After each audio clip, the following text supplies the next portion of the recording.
के वंशज हैं, ब्राह्मण उठा है आदरकार।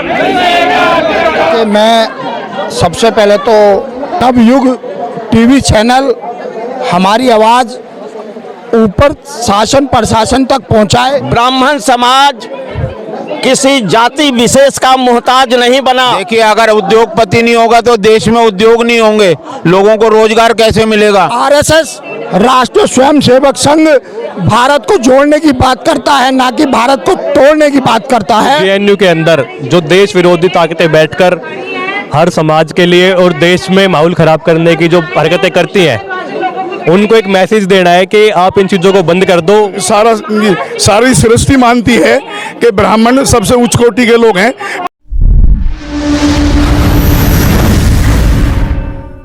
नमस्कार, मैं सेल भारत टीवी देख रहे हैं आप।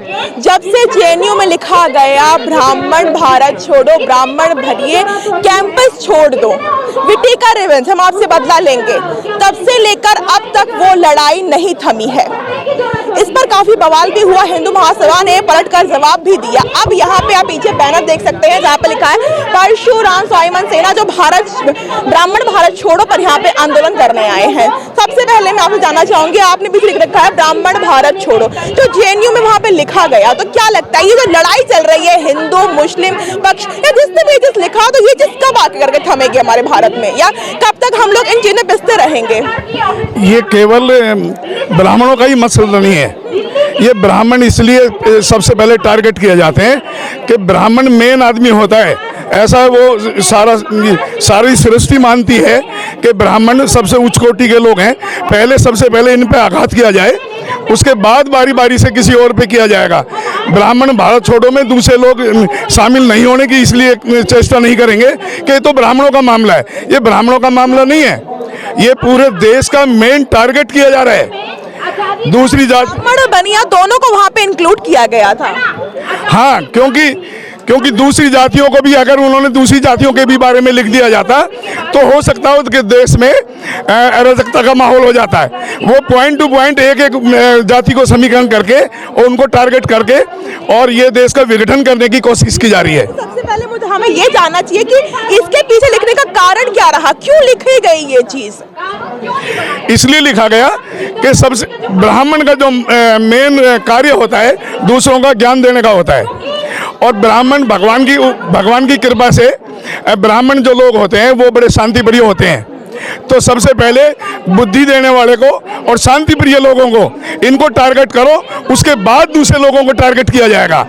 और ये जो ब्राह्मण बनियाओं के बारे में कहा गया है, इससे सीधे सीधे सरकार पे असर किया जा रहा है कि ये जो भारतीय जनता पार्टी की सरकार है, इसको ये माना जाता है, ज़्यादातर लोग ये मानते हैं कि ये ब्राह्मणों की और बनियाओं की पार्टी है। ऐसा नहीं है, ये सरकार अपना कार्य कर रही है और ये जो हो रहा है इसको सरकार जांच का विषय है, जांच करके और इसको रोका जाए। मैं आपसे जानने की कोशिश करूंगी कि ये चीज लिखना और ये चीज होना, इसके पीछे का क्या कारण रहा है? देखिए, जेएनयू हमेशा से चर्चाओं में रहा है हिंदू समाज को तोड़ने के लिए।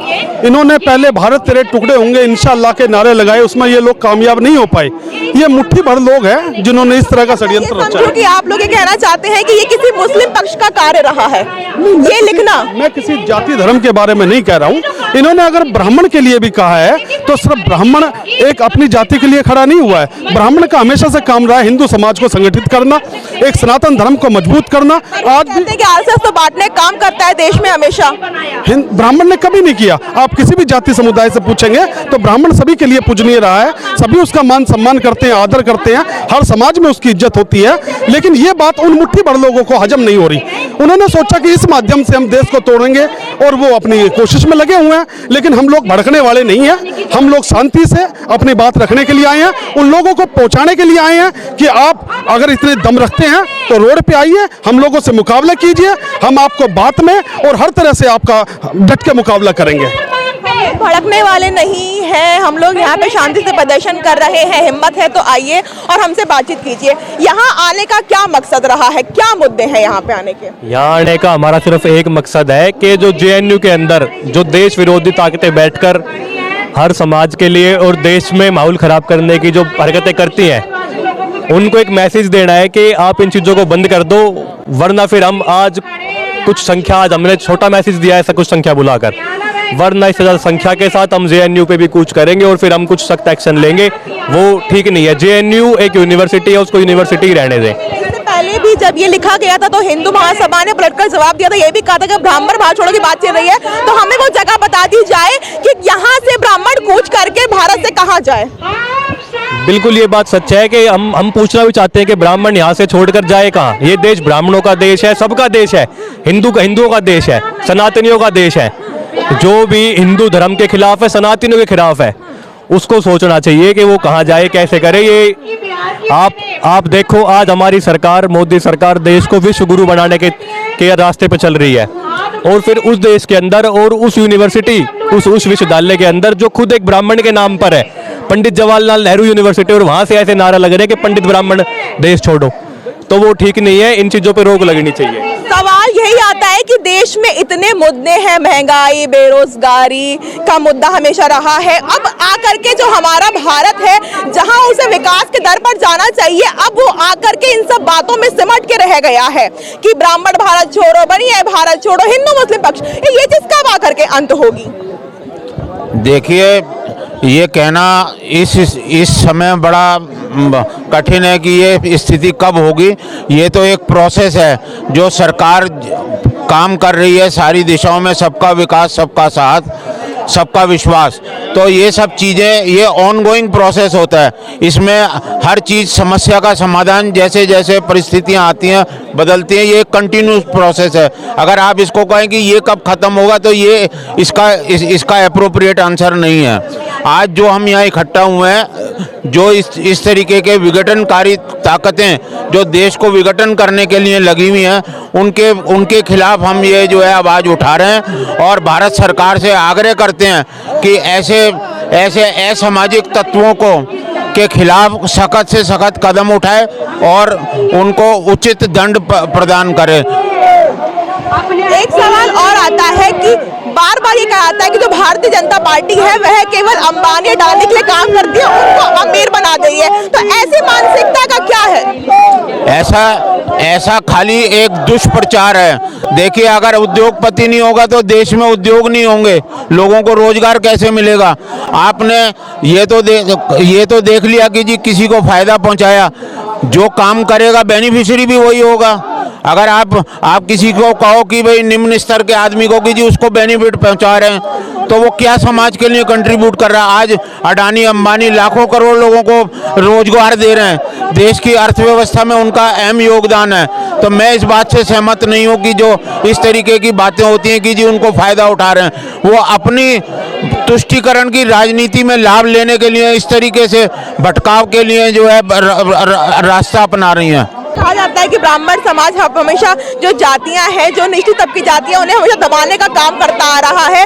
समय बदल गया लेकिन अभी भी ये चीजें काफी जगह पर है। अगर हम देखना चाहे तो लोग बोलते हैं ब्राह्मण समाज किसी जाति विशेष का मोहताज नहीं बना।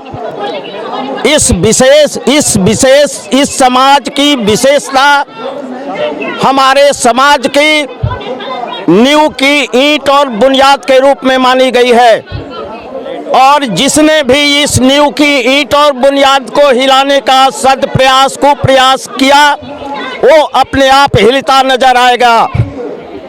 इन सारी बातों को सार तत्व में ब्राह्मण समाज किसी जिंदाबाद और मुर्दाबाद के नारे का हितैषी नहीं रहा।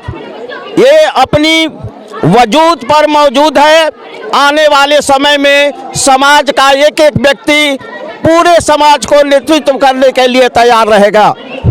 ब्राह्मण समाज हमेशा अपना ही जो समाज रहा है वह लोगों को नेतृत्व करता आया है, कि इस बात से कितना सहमत रखते हैं? देखिए, मैं सबसे पहले तो आपका बहुत बहुत धन्यवाद करता हूं कि नवयुग टीवी चैनल हमारी आवाज़ ऊपर शासन प्रशासन तक पहुंचाए, और JNU में जो ब्राह्मण छोड़ो भारत के जो नारे लगाए गए, दीवारों पर लिखा गया, वो बहुत ही शर्मनाक है।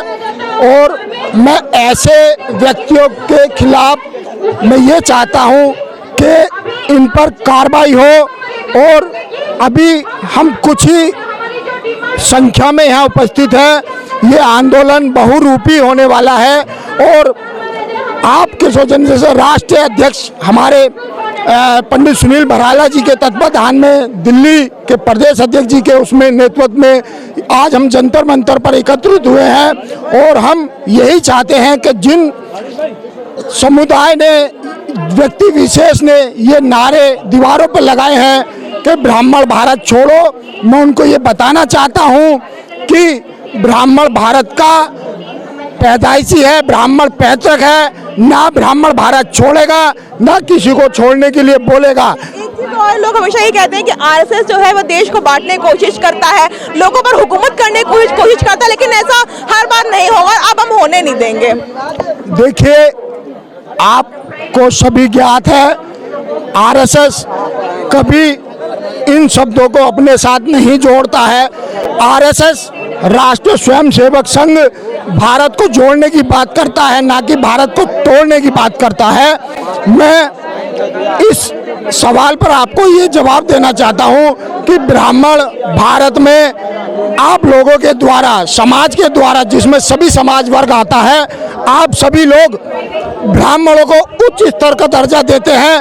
तो ये गतिविधियाँ जहाँ से पनपी हैं, मैं उनके ऊपर एक टिप्पणी करना चाहता हूं कि आप भारत में ब्राह्मणों को छोड़ने का नारा न दें। अगर ब्राह्मण एकत्रित हो गया, जाग गया, तो अपने हक के लिए लड़ाई पहले भी लड़ता रहा है और आज भी ब्राह्मण अपने हक के लिए लड़ाई लड़ेगा। ब्राह्मण भारत छोड़ो का जब से जेएनयू में लिखा गया, वह विवाद कभी भी थमता हुआ नजर नहीं आ रहा है। हिंदू महासभा से लगातार टिप्पणियां दी जा रही हैं, लगातार कहा जा रहा है कि इस चीज में मुकदमा होना चाहिए, जांच होनी चाहिए, ये चीज किसने लिखी हुई है। देखना यह है कि सरकार इस चीज पर क्या कदम लेती है, क्या सरकार का अगला कदम होता है, क्योंकि ये लड़ाई कहीं से भी थमती हुई नजर नहीं आ रही है। देखना बहुत दिलचस्प होता है। ये तो फिलहाल के लिए इतना ही, बाकी तक धन्यवाद।